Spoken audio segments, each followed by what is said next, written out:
오병이어 우리 마지막 이야기입니다. 사복음서를 모두 다루고 있는 이 십자가와 부활을 제외한 사건 속에서 거의 유일하게 기록되어져 있는 이 오병이어 사건을 통해서 하나님이 그 풍성한 은혜와 사랑과 능력을 우리가 누리길 소망하면서 벌써 우리가 3주 동안 이 말씀을 묵상했습니다. 정말로 그 속에 담긴 하나님의 그 원래적 본래적 의미를 발견하여서 여러분과 함께 나누고 싶은 그런 마음의 소망함이 있었습니다. 그 마지막 이야기입니다. 오늘 우리의 마음속에 각자의 모든 마음속에 말씀하여 주시는 그 주님의 세밀한 음성이 우리 가운데 들려지기를 간절히 소망합니다. 사랑하는 성도 여러분, 우리가 살아가면서 자주 듣는 말들이 있습니다. 그 가운데 하나가 낭비하지 마라 라고 하는 것이 아닐까 생각합니다. 어렸을 때 우리가 밥을 먹고 밥을 남기면 부모님이 이야기하셨잖아요. 야, 저기 북한에 가면 밥 못 먹고 사는 그런 애들이 얼마나 많은데 밥을 남기냐, 낭비하지 마라, 이렇게 하셨던 말씀이 생각이 나기도 하고, 또 우리가 공부할 때에 공부 안 하고 이렇게 막 놀고 있으면 부모님 오셔서 야, 너 공부할 때도 다 때가 있다, 시간 낭비하지 마라, 이렇게 말씀하셨던 그러한 우리가 이야기도 들은 적이 있는 것 같습니다. 조금 커서 이제 용돈을 받고 생활하다 보면, 그래서 용돈이 좀 부족해서 용돈 좀 주세요 그러면 이야기하시죠. 돈도 아껴 써야 된다, 낭비하면 안 된다 라고 하는 이런 말씀을 우리가 자주 또 들었던 것 같습니다. 오늘 본문에서도 예수님께서 동일한 말씀을 우리에게 하고 계시는 것입니다. 남은 조각을 거두고 버리는 것이 없게 하라. 우리가 음식을 넘기면 좋지 않은 것이니까 음식을 남기지 마라 말씀하시기 위해서 예수님이 이 말씀을 하시지는 않았을 것이라고 생각합니다. 분명히 예수님께서 말씀하신 이유가 있겠고, 특별히 요한이 그 예수님의 말씀을 잊지 않고 기록한 이유가 있을 것입니다. 과연 그것이 무엇일까? 여러분, 몇 해 전 한 신문에서 이런 기사를 읽은 적이 있습니다. 한국에서 버려지는 음식물 쓰레기가 하루에 1만 톤에 달한다. 엄청난 양이죠. 잘 상상이 안 갑니다. 우리가 밥 한 숟가락, 반찬 몇 조각 무심코 이렇게 남기고 버려진 것들이 모여서 이렇게나 된다는 거예요. 그런데 제가 그날 그 기사를 보면서 문득 그런 생각이 들었습니다. 우리의 신앙도 이와 같은 일들이 일어나고 있는 게 아닐까라고 하고 말이죠. 여러분, 오늘날 우리가 휴대폰만 열고 좀 컴퓨터만 열고 하면 좋은 말씀들이 쏟아져 나옵니다. 또 이렇게 예배 가운데 주시는 우리의 말씀 가운데 우리가 하나님이 주시는 은혜들을 받지요. 그런데 이 예배 시간에 받은 은혜가 이 예배당의 문을 열고 나가 집으로 돌아가면 금세 사라져버리고, 그렇게 눈물로 기도했지만 며칠 지나고 나면 다시 옛 모습으로 돌아가는 일이 우리 가운데 얼마나 많습니까? 또 특별히 나를 힘들게 하는 그러한 상황들이 닥쳐오면 언제 그랬냐라고 하는 듯이 말이죠. 그런 우리에게 오늘 예수님께서 오늘 말씀을 통해 우리에게 말씀하신다고 믿습니다. 내가 준 은혜를 흘려보내지 말고 낭비하지 말고 끝까지 붙들어라. 사랑하는 여러분, 오늘 말씀을 통해서 우리가 받은 은혜를 우리가 어떻게 소중히 여기고 소중히 붙들고 그 은혜를 어떻게 더 풍성하게 누리며 결국 우리 이 십자가의 은혜를 우리가 어떻게 지켜내야 하는지를 우리가 함께 살펴보기를 원합니다. 우리 좀 본론으로 들어가면 여러분 11절에 이런 말씀이 있죠. 오늘 요한이 이렇게 기록하고 있습니다. 예수님께서 물고기도 그들의 원대로 주시니라. 여러분, 저는 오늘 말씀, 이 오병이어의 말씀 가운데 사실 이 말씀이 제게 가장 좋았던 말씀 중에 하나였던 것 같아요. 이 말씀을 하시는 주님이 참 좋았습니다. 예수님이 그들의 배고픔을 채워주실 때에 그냥 배에 허기가 좀 없어질 만큼 조금 주신 것이 아니라 그들의 원하는 만큼, 그들이 배부를 만큼 넉넉히 주셨다는 거예요. 우리가 아는 것처럼 가나안 혼인잔치에서 물을 포도주로 바꾸실 때에도 예수님은 가장 좋은 포도주로 넘치게 주셨습니다. 오늘 본문에서도 굶주린 무리들에게 배불리 먹이셨다라고 했을 때에 그들이 남을 정도로, 다 배불리 먹고 남길 정도로 풍성하게 주셨습니다. 그러니까 원 없이 먹을 정도로 먹었음을 보여주는 가장 확실한 증거는 남기는 거겠죠. 여러분, 우리 주님은 인색하신 분이 아니라 풍성히 베푸시는 분이시라는 것입니다. 그런데 여러분, 우리는 잘 알고 있죠. 이 이야기가 단순히 빵 이야기가 아니죠. 먹는 이야기가 아니죠. 지난주에 우리가 함께 묵상했듯이 예수님이 그들에게 주시는 이 떡은 예수님의 몸을 상징하는 것이었습니다. 이 오병이어 사건은 자신의 몸을 우리에게 생명의 떡으로 내어주심으로 인해서 우리에게 생명을 얻게 하신 예수님의 희생, 즉 십자가를 의미합니다. 그리고 오늘 새 생명을 얻은 우리는 바로 그 생명의 떡을 먹은 사람들이죠. 예수님의 죽으심으로 말미암아 풍성한 그 십자가의 은혜로 오는 우리는 살아가는 것입니다. 오늘 말씀처럼 생명의 떡이신 우리 주님이 주시는 십자가의 은혜는요, 결코 부족하지 않습니다. 제가 인격적으로 주님을 만나고 신대원을 가고 지금 이 자리에 서기까지 제 인생에서 가장 중요하고 가장 분명하게 붙들고 싶었던 한 가지의 진리가 있다면 그것이 무엇이냐? 바로 예수님만으로 충분하다는 것입니다. 예수님만으로 충분합니다.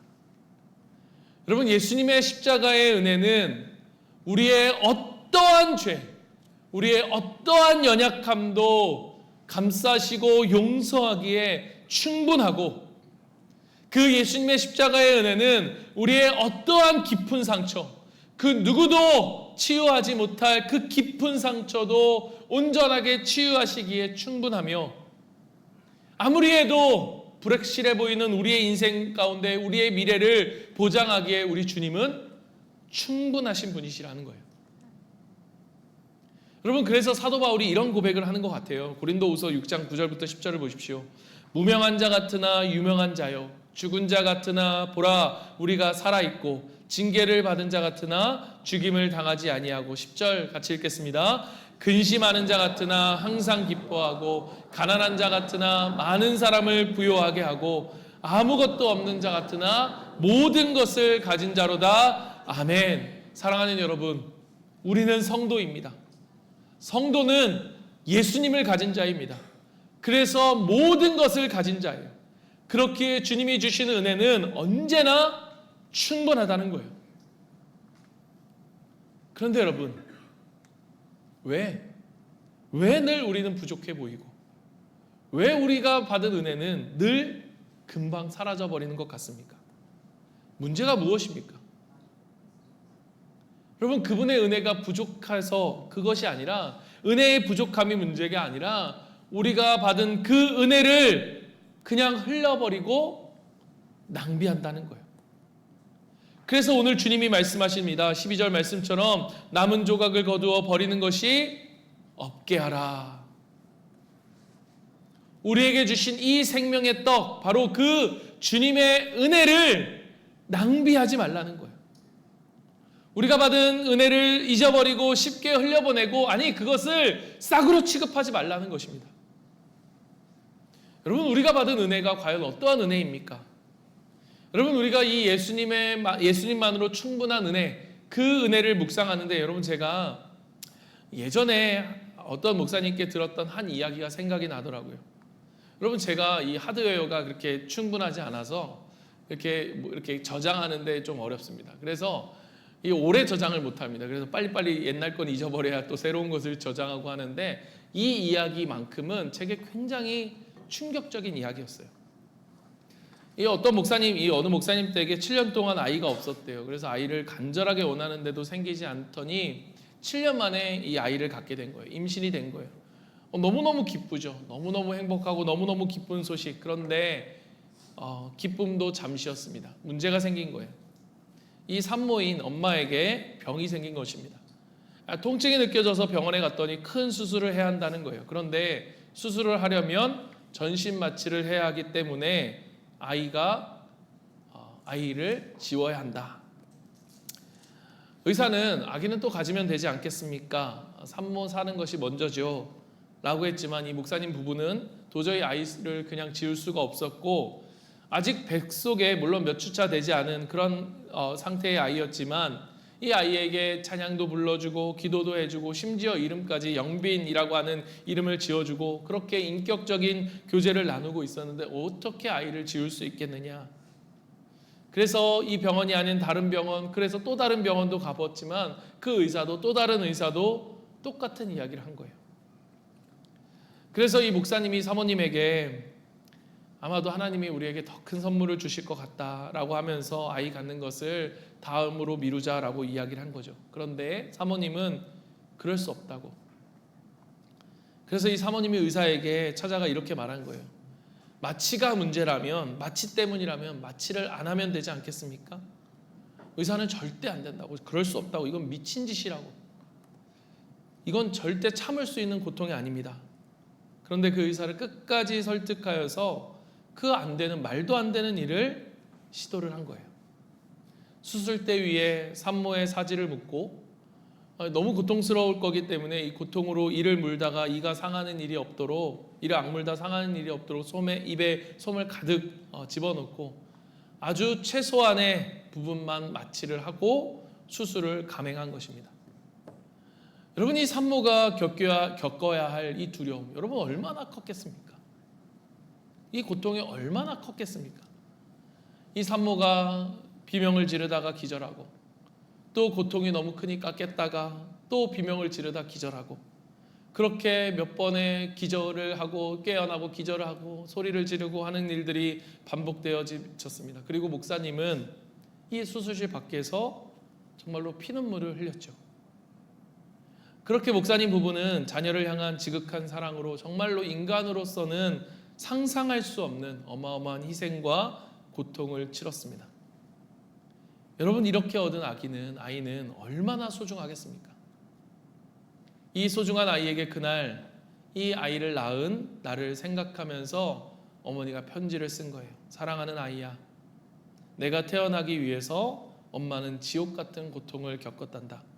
그런데 영원한 생명을 주시기 위해 예수님은 그보다 더 큰 고통과 죽음을 감당하셨단다. 그 예수님의 은혜를 절대 잊지 말아라. 여러분, 우리에게 주신 은혜는 바로 그런 은혜입니다. 우리가 값없이 받은 이 은혜는 우리가 대가 없이 받았기 때문에 싸구려가 아니라 예수님의 보혈과 고통의 대가로, 정말 말할 수 없는 그 고난의 대가로 우리에게 선물로 주신 값비싼 은혜라는 거예요. 그렇게 우리가 살아가는 모든 순간, 모든 시간 속에서 이 소중한 은혜를 반드시 붙들고 우리는 지키며 살아야 합니다. 여러분, 영국의 신학자 브루스라는 분은 오늘 이 예수님의 말씀을 이렇게 해석을 하더라고요. 이 말씀은 은혜를 가볍게 여기지 말라는 주님의 경고이다. 사랑하는 여러분, 그렇기에 우리가 이 은혜를 낭비하지 않고 끝까지 지켜야 합니다. 그렇다면 여러분, 이 은혜를 지키기 위해 우리는 어떻게 해야 할까? 오늘 말씀에 버리지 말라, 낭비하지 말라라고 말씀하시면서 그 앞에 뭐라고 얘기하십니까? 거두라라고 말씀하십니다. 남은 것을 거두라. 여러분, 이 거두라, 쉬나고라고 하는 이 말인데요, 이 헬라어는 모으다, 함께 모으다라고 하는 뜻인데, 이 말이 어디에 나중에가 아니라 이 말이 어떤 말로 파생되느냐 하면, 당시 여러분 교회가 없던 시절, 예수님의 시절에는 믿는 사람들이 어디에 모였느냐? 회당에 모였습니다. 그 회당이 뭐냐? 바로 헬라어로 시나고그라고 하는 단어입니다. 즉 함께 모으다라고 하는 이 시나고에서 비롯된 단어이죠. 여러분, 저는 이것이 우리에게 중요한 것을 말하고 있다고 믿습니다. 그것이 무엇이냐? 은혜를 낭비하지 않고 지키는 길은 무엇이냐? 공동체 안에서 붙드는 거예요. 그것이 바로 우리를 주님께서 특별히 교회로서, 또 특별히 목장으로서 우리를 어떻게 해요? 모으신, 우리를 시나고그 교회로서 모으신 이유라는 것입니다. 그렇다면 여러분, 우리가 공동체 안에서, 교회 안에서, 목장 안에서 은혜를 지킨다는 것이 과연 무엇인가? 함께 어떻게 은혜를 우리가 지키고 붙들 것인가? 라고 하는 이야기를 여러분 두 가지로 여러분에게 말씀드리고 싶습니다. 첫 번째는 뭐냐? 바로 함께 말씀을 붙들라 라는 것입니다. 함께 말씀을 붙들라. 미국의 유명한 부흥사 무디가 이런 말을 했습니다. 기름 부음을 받은 설교는 금방 잊혀진다. 그러나 말씀을 붙잡는 사람의 삶에서는 열매가 맺힌다. 여러분 혹시 지난주에 제 설교 기억나십니까? 기억 못하는 분들에게 뭐라고 하고 싶은 게 아니라 여러분 기억 못하는 게 어쩌면 당연합니다. 여러분 저도 때로는 제가 어떤 설교를 했는지를 잊어버릴 때가 있어요. 여러분 우리가 설교를 아무리 감동적인 설교라 할지라도 여러분 우리가 그걸 잘 잊어버립니다. 여러분 우리가 그런 가운데서 그 은혜를 지키고 살아가기 위해서 우리를 공동체로 모이게 하시고 하나님이 하신 일이 뭐냐? 바로 우리에게 말씀을 주신 거예요. 여러분 예배의 가장 큰 하이라이트라고 말한다면 저는 말씀이라고 생각합니다. 말씀입니다. 여러분 제가 여기 앞에서 전하기 때문이 아니라 이 말씀이 하나님의 말씀이기 때문이에요. 여러분 저는 누구보다 찬양을 좋아합니다. 그리고 찬양의 중요성도 누구보다 잘 알고 있다고 생각합니다. 찬양이 정말로 주님에게 기쁨이 되고 주님께 기쁨이 되고 또 주님은 이 찬양을 통해서 우리의 마음을 열어주십니다. 왜냐하면 그렇게 하시는 이유가 뭐냐? 말씀을 듣게 하시기 위해서. 그리고 그래서 우리는 찬양을 통해 하나님을 경배하고 우리 주님은 그 찬양을 통해 우리의 마음을 열어서 이 시간 주님의 보좌 앞에서 우리가 하나님의 말씀을 듣는 거죠. 듣게 하시는 거죠. 그런데 여러분 어떻습니까? 우리가 아무리 그 말씀이 좋고 은혜가 돼도요, 정말로 이 말씀을 듣고 그냥 흘려버리면 여러분 그 은혜는 내가 무슨 이야기를 들었지? 금방 사라져버립니다. 여러분 제가 몇 주 전부터 이 설교의 마지막에 더 깊은 묵상이라고 하는 그 시간을 여러분과 함께 갖기 시작했습니다. 여러분 그때 제가 꼭 여러분 이렇게 하는 말이 있죠. 여러분 말씀을 듣고 그냥 지나가면 아무 일도 일어나지 않습니다. 그러나 이 말씀을 듣고 마음에 새기고 붙잡고 주님 앞에 결단하고 헌신하며 나오면 우리 주님은 반드시 그 말씀을 통해 우리의 삶의 열매를 맺으시고 살아갈 수 있는 힘과 용기와 지혜를 주실 것입니다 라고 말합니다. 여러분 우리가 말씀 앞에 우리 자신을 정직하게 돌아보고 주님 앞에 결단하며 나아가는 그 3분의 시간은요 그냥 3분이 아닌 거예요. 여러분 세상을 바꾸는 15분, 우리가 세바시라고 해서 세상을 바꾸는 15분이라고 하는 좋은 사람들이 나와서 훌륭한 사람들이 말하는 그 15분의 강의를 여러분 유튜브에서 본 적이 있으십니까? 세상을 바꾸는 그 15분의 시간이라면 여러분 이 3분은 우리의 한 주를 바꾸어 놓는 3분이 된다고 저는 믿습니다. 그래서 우리가 정말 이 시간이 그냥 흘려보내는 시간이 아니라 정말로 우리의 마음으로 결단할 뿐만 아니라 여러분 이 마음의 결단이 실제적인 결단의 고백으로 한 걸음 더 나아오는 시간이 바로 헌신대의 시간인 거예요. 여러분 이 헌신대에 나오는 시간을 목사인 저에게 나오는 시간이 여러분으로 생각해서는 안 돼요. 이건 저에게 나오는 시간이 아니에요. 하나님께 나오는 거예요. 그리고 우리가 내어드린 그 한 걸음은요 우리를 위해 99걸음의 걸음을 걸으시고 우리의 문 앞에 우리를 맞이하기 위해 기다리고 계신 그 주님을 향해 우리의 문을 열어드리는 거예요. 여러분 우리의 그 마음의 문을 딱 열어드리면 어떤 일이 벌어지느냐? 우리 주님이 우리 마음속에 들어오시죠. 그래서 여러분 저는 이 헌신대의 자리가 정말로 놀라운 축복의 자리라고 믿습니다. 여러분 예수님의 긍휼하심이 마음만이 아니라 행함이 있는 사랑으로 나타났듯 우리의 결단과 고백이 마음만이 아닌 우리가 정말로 주님 앞에 나아오는 그 한 걸음, 그 헌신의 한 걸음을 통해서 하나님은 반드시 우리가 이 은혜를 지키며 살아갈 수 있도록 우리를 도와주신 거예요. 여러분 제가 이것을 최근에 경험한 것이 무엇이냐? 여러분 제가 4주 전에 한 3, 4주 전에 그 예수영전 모임을 함께 했습니다. 우리 7명의 지체들과 예수영전 모임을 하는데요. 제가 지금까지 한 5번 정도의 예수영전 모임을 했는데 그 전에도 너무너무 좋았습니다. 그런데 이번만큼은 정말로 하나님 특별히 주시는 은혜가 있다는 그런 마음이 들었습니다. 왜 이번만큼은 더 특별한 은혜를 주셨을까를 생각해 보면서 여러분 이번에 특별히 제가 이 예수영접을 하면서 그 예수영접을 하실 분들에게 나와서 헌신대에 나와 하나님 앞에 마음을 작정하고 결단하십시오라고 하는 요청을 했습니다. 그런데 감사하게도 그 7분이 한 번도 걸러듣지 않고 진짜로 나와서 이 앞에서 헌신하며 결단하며 내가 예수님을 영접하길 원합니다라고 하는 그 결단의 고백을 했어요. 여러분, 저는 이게 하나님이 우리에게 주시는 특별한 은혜를 우리가 누리는 비결이었다고 생각해요. 여러분, 제가 이걸 깨닫고 나서 제가 우리 생명의 삶을 이번에 신청하신 분들에게 말씀을 드린 거예요. 생명의 삶을 하고 싶으시다면 여러분, 이 자리에 나와 하나님 앞에 결단하고 고백하십시오. 여러분, 그 고백 가운데 하나님 역사하실 거라고 믿습니다.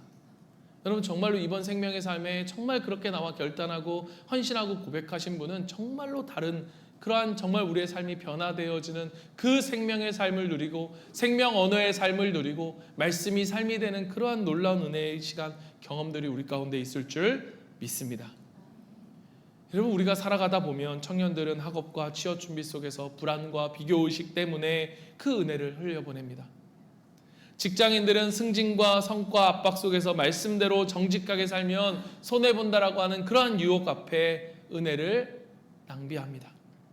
가정에서는 부부싸움과 자녀들의 문제 앞에서 은혜가 사라지고 다시 옛사람으로 돌아가곤 합니다. 또 스마트폰과 미디어 속에서 시간을 허비하다 보면 주일에 받은 은혜가 월요일 아침이면 언제 그랬냐는 듯이 사라져 버리곤 합니다. 이것이 오늘 우리가 마주하고 있는 영적인 낭비인 거예요. 사랑하는 여러분, 은혜를 지킨다는 것은 단순히 우리가 은혜를 받았다라고 하는 기억 차원이 아닌 거예요. 매 순간 그 은혜를 붙드는 것입니다. 하나님, 내가 연약하여서 이 은혜를 놓칠까 합니다. 놓쳐버릴 것 같습니다. 주님, 다시 은혜로 내가 은혜를 붙들고 은혜를 사모하니 주님, 내게 힘을 주시고 지혜를 주시고 용기를 주시옵소서. 은혜가 그냥 흘러버려 가려는 그 순간에 이렇게 우리가 짧게라도 기도를 드리고 붙드는 것이 바로 은혜를 지키는 첫걸음인 거예요. 왜냐? 여러분, 우리의 일상은 은혜를 잃어버리게 만드는 수많은 상황들로 가득하기 때문입니다.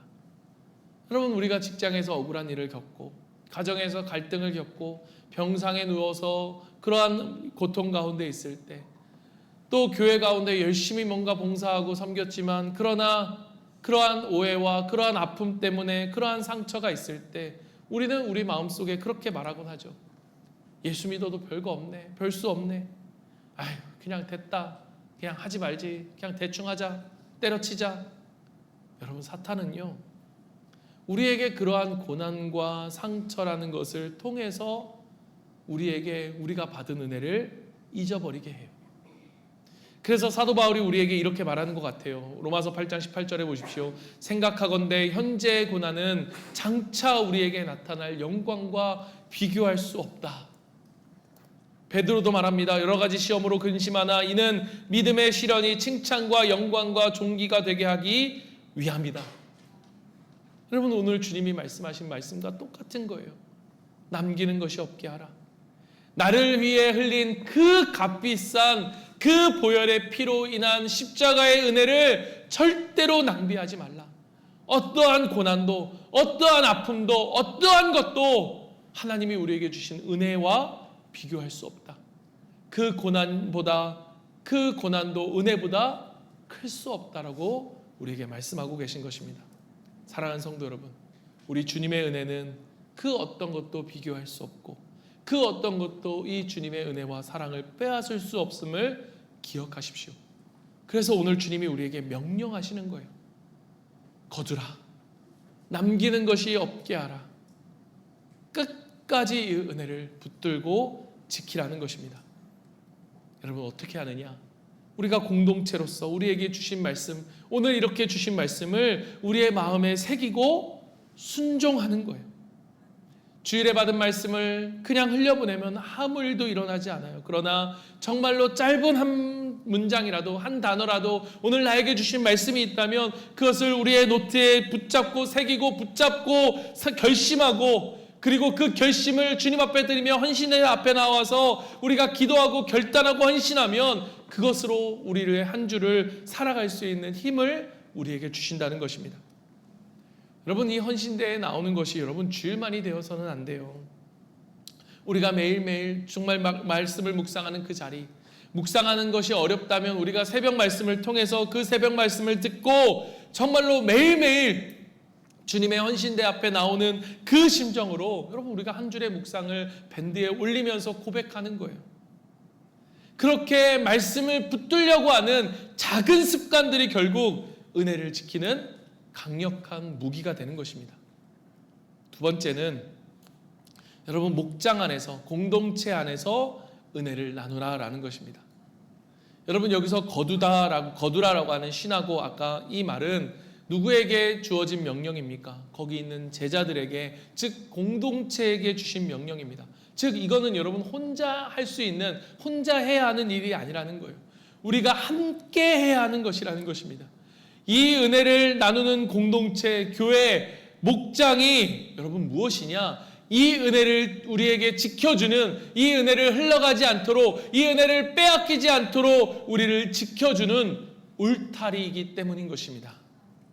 여러분 이스라엘 백성들이 바벨론에서 포로에서 돌아와서 제일 처음 한 일이 무엇입니까? 1차 포로 기한에서 누가 돌아옵니까? 스룹바벨과 많은 사람들이 돌아옵니다. 이 스룹바벨이 돌아와서 한 일이 무엇입니까? 성전을 세우는 일이었어요. 하나님의 교회, 성전을 세웁니다. 두 번째 포로 기한 에스라가 돌아옵니다. 이 에스라와 사람들이 한 일이 무엇입니까? 그 세워진 성전에서 무엇을 합니까? 예배를 드려요. 부흥회를 열어요. 그래서 영적인 각성을 일으키는 두 번째 일이 이루어집니다.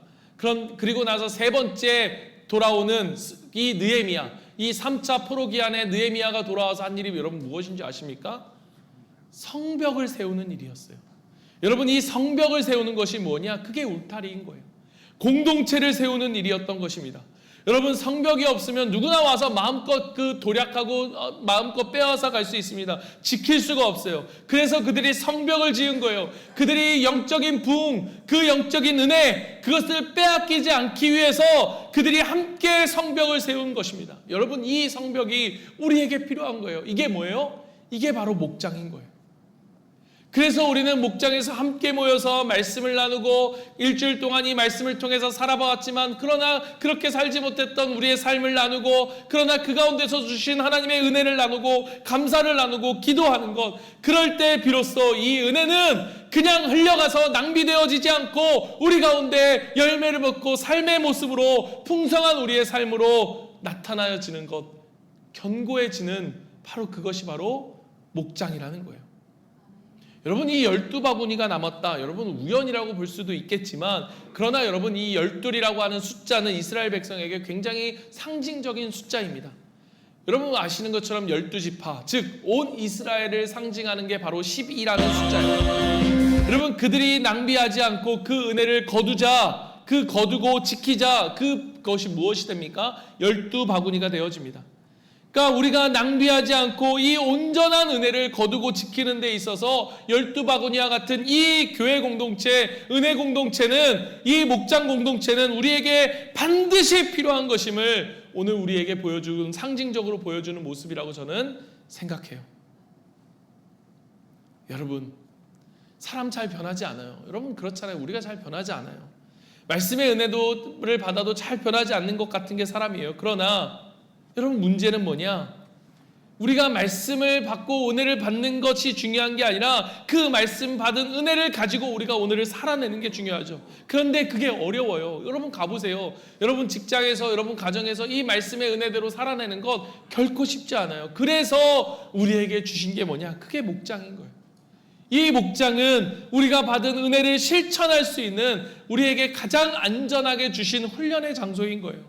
그래서 우리가 서로를 사랑하기 위해 사랑을 연습하고 갈등과 부딪힘을 경험하면서 그 안에 용서와 기다림을 배우는 것, 이 과정을 통해서, 이 목장에서의 이 시간을 통해서 단순한 지식이 아니라 삶 속에서 우리는 이 말씀이 살아 움직이게 되는 것을 훈련하고 경험하게 되는 것입니다. 여러분 우리가 정말로 풍성한 하나님의 은혜를 누리며 살아가길 원한다면 여러분 우리에게 목장은 울타리와 같은 거예요. 너무너무 필요한 거예요. 마치 이 컵과 같은 거예요. 하나님의 은혜가 쏟아져도 다 흘려버리면 마시고 싶어도 마실 수 없는, 그러나 컵이 있으면 뭐가 됩니까?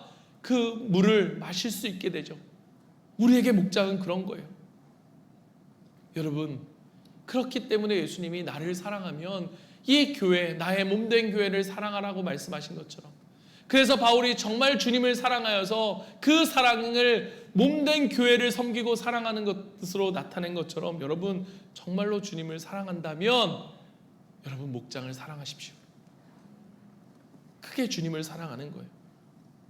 그럴 때 여러분은 우리의 삶은 풍성한 은혜로 정말 그 은혜가 실제가 되어 살아가는 삶을 살아가게 되는 거예요. 여러분 목장은요 단순한 친교 모임이 아닙니다. 여러분 저 배드민턴 동호회처럼 그런 동호회 모임이 아니에요.